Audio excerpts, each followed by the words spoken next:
Those of us with anxious attachment are completely screwed up by dismissive avoidance because of one thing.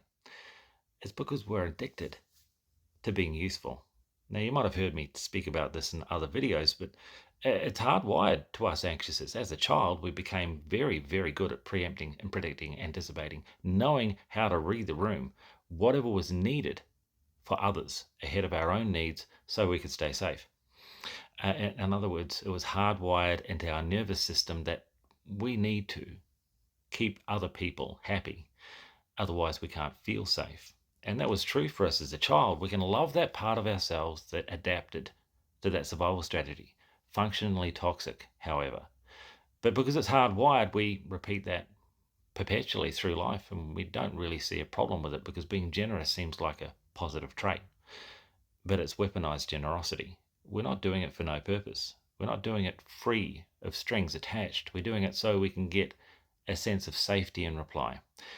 The reason why a dismissive avoidant undoes us is because they absolutely reject codependency. As a child, their strategy for survival required only meeting their own needs. They may well have tried what we did as anxiouses, and it just didn't work because there was no comeback. There was no point in embedding that into their nervous system.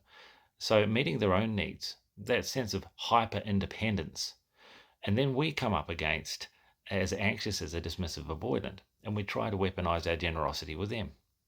And they just flat refuse. In fact, they'll turn us inside out. They'll give us absolutely no way of benefiting from our weaponized generosity. We step it up. See, we only know one way. And because they replicate a familiar environment for us, often as children, anxious attached have very emotionally distant or inconsistent parents. So that familiarity built into the nervous system also is replicated by the dismissive avoidant. But the difference with the DA as an adult dealing with another adult in a romantic relationship, it's not a child-parent thing. And as a child, your parent has got a social and biological disposition and the prerequisite to look after the child. But within a romantic relationship, that doesn't exist. So why then would a DA partner allow codependency to exist? No, see, this is not necessarily a DA problem as much as the fact that they're so emotionally distant that it's the pendulum swings too far the other way. Yes, I get that. But it's not all them, is it? Do you observe in yourself as anxious attached that you have weaponized your generosity, that you have preempted and predicted the needs of your DA partner and tried to supply and come up blank? They just won't show up because they sense that codependency and reject it. They run from it. For them, it's a trigger into their nervous system response to pull away.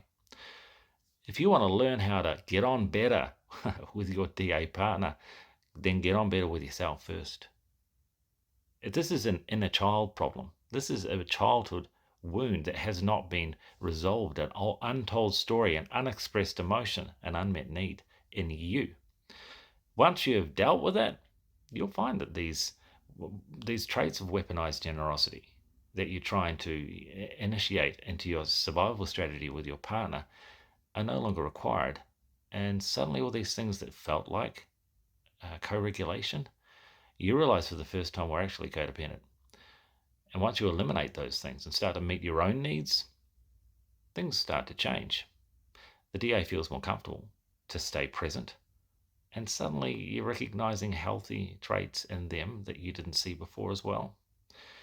Now, if you want to know more about dealing with a DA partner who brings out the best and the worst in us, then let me know because there's so many things to learn. Send me a message. We'll have a conversation.